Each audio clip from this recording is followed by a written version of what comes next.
Öncelikle merhaba arkadaşlar. Bu videoyu üçüncü çekişim.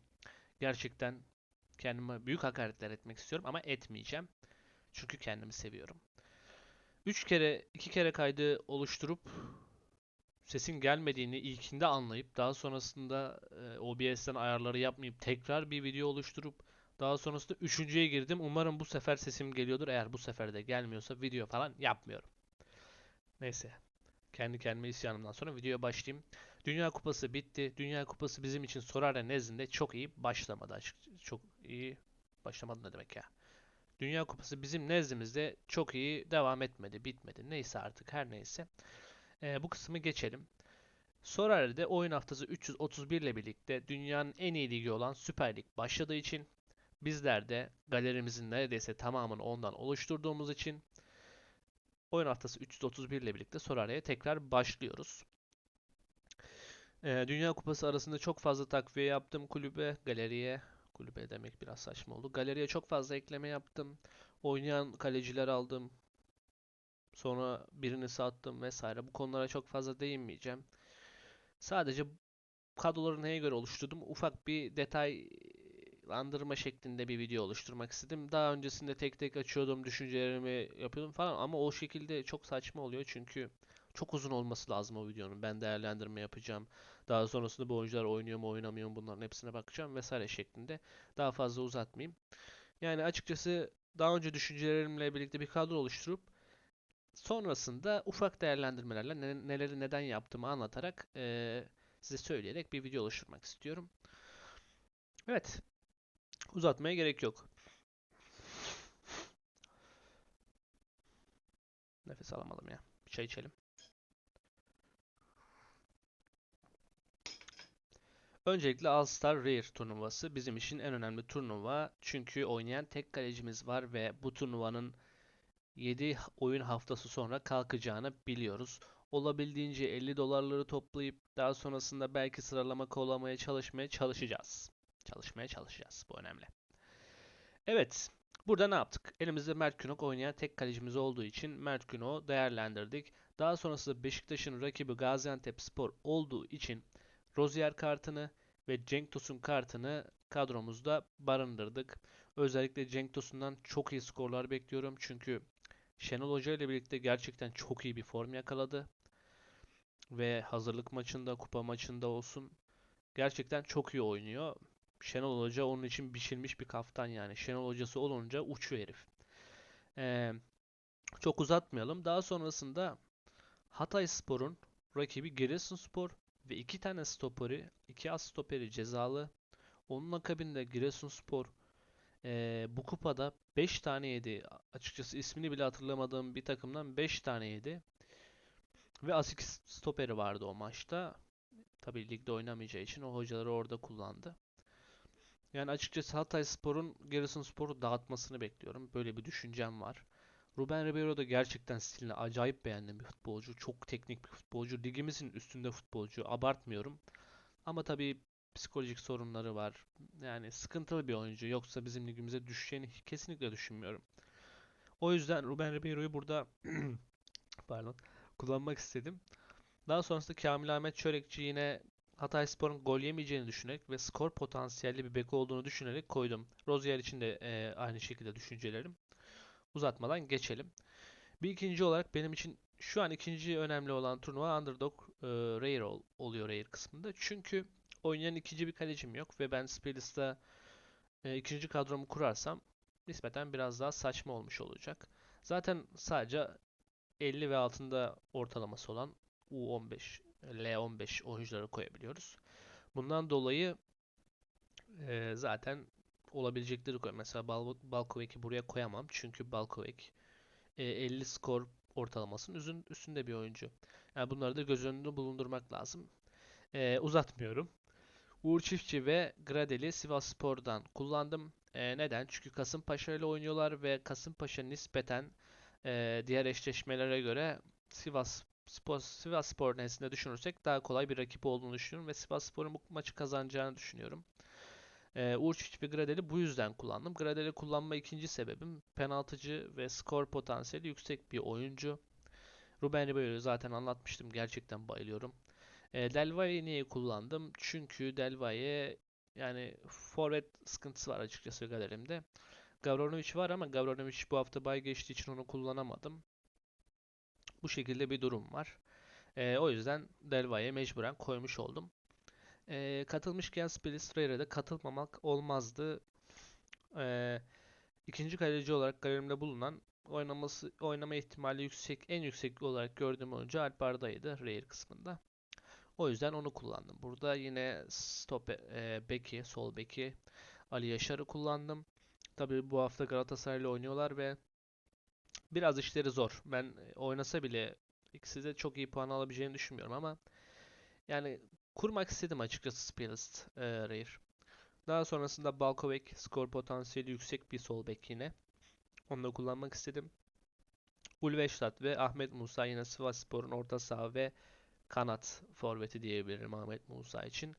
İki oyuncusunu da burada kullanmak istedim. Yine Kasımpaşa ile oynuyorlar. Ahmet Musa net oynamayacak ama muhtemelen yedekten girip skor potansiyeli olabilir veya as oynatabilir. Orada NG sakat. Orada biraz durumlar karışık. O yüzden Ahmet Musa'yı da burada barındırmak istedim.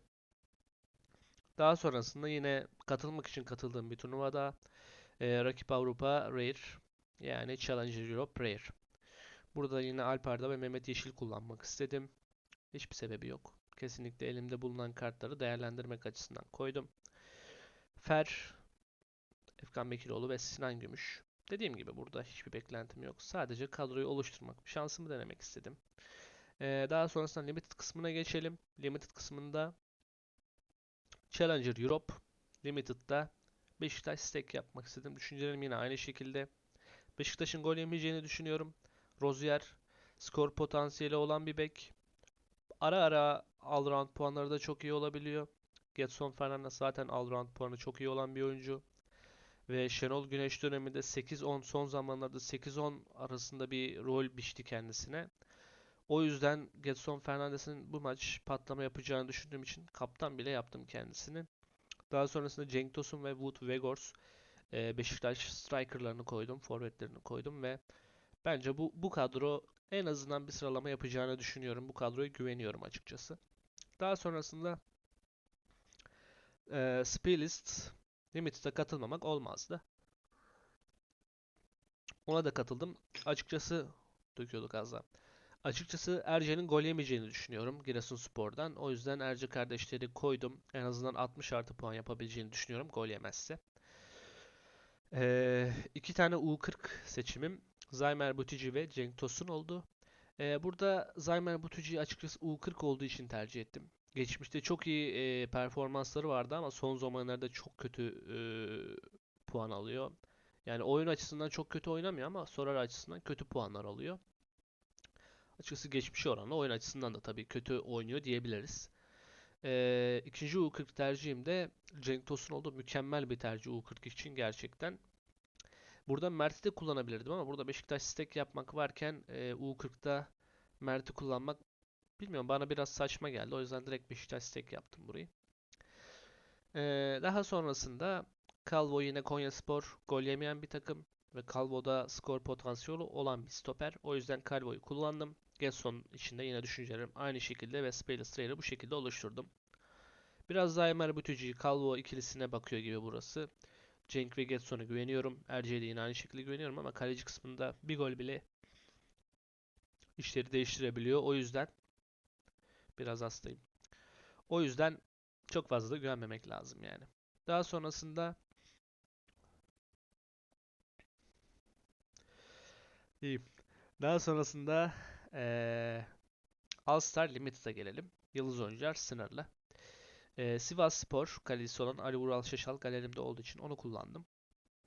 Açıkçası oynayan başka da Limited kalecim yok sanırım. Gökhan Akkan var. O da net değil 11 durum. Biraz sıkıntılı durumları. O yüzden mecburen açıkçası Ali Vural'ı seçtim. Ama yine de rakibi Kasımpaşa ve gol yeme ihtimali nispeten yine daha düşük diğer maçlara oranla. Yine aynı düşüncelerle Çörekçi ve Ruben Ribeiro ikilisi. Gradel'i yine aynı düşüncelerde koydum. El Kabi'yi de bu ikiliyi koymuşken Forvet'te El Kabi tercih mantıklı olur diye düşündüm. Çünkü birbirlerine skor yapabilirler, yaptırabilirler. Daha sonrasında Underdog'da da yine benzer tercihlerim oldu. Sadece forvette bir farklılık oldu. Çok beğendiğim bir futbolcu Milošević. Miloševića. Öyle bir şey telaffuz olması lazım. O kısımda net değilim.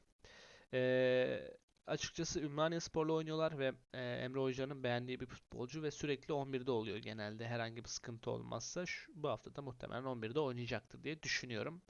Hiç fena olmayan bir kadro oldu. Buradan da belki bir sıralama olabilir. Gradel'e biraz bakıyor gibi burası. Daha sonrasında U23'te daha önce yatırım yaptığımda denmeyebilir. Daha öncesinde ufak böyle birkaç kart almıştım U23'te. Ve o kartlardan bir kadro oluşturmak istedim. Baktım U23 oluşturabiliyorum. Oluşturdum. Yani bu kadroda bir beklentim bir şey yok zaten. Oynamayan bir kaleci ve üstüne üstlük bay geçiyor Kayserispor. Öylesine bir dedim. Burada da yine durum aynı. İki tane oynamayan oyuncu var. Bir tanesi belli olmayan bir oyuncu var oynayıp oynamayacağı. Buraya farklı bir tercih de yapabilirdim ama zaten bu kadrodan bir beklentim olmadığı için koymak istedim Adnan Uğur'u da. Kezoğlu zaten gerçekten Kezoğlu'da bile çok fazla tercihim yoktu çünkü orada kart alamadığımız için tabii Süper Lig kartlarından alamıyoruz Kezoğlu kısmında.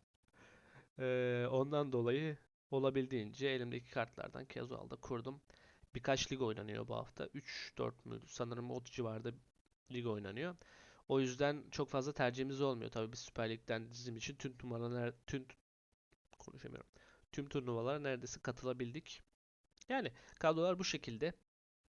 Eğer sormak istediğiniz bir şey varsa yorumlar kısmından sorabilirsiniz. Herhangi bir soru açısından her şeyi sorabilirsiniz. Onun dışında ne söyleyebilirim?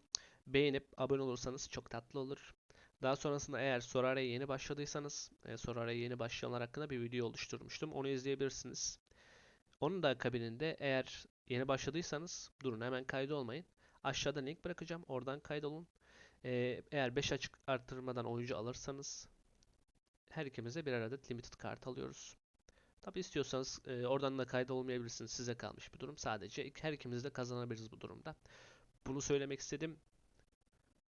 İzlediğiniz için teşekkür ederim. Hoşçakalın.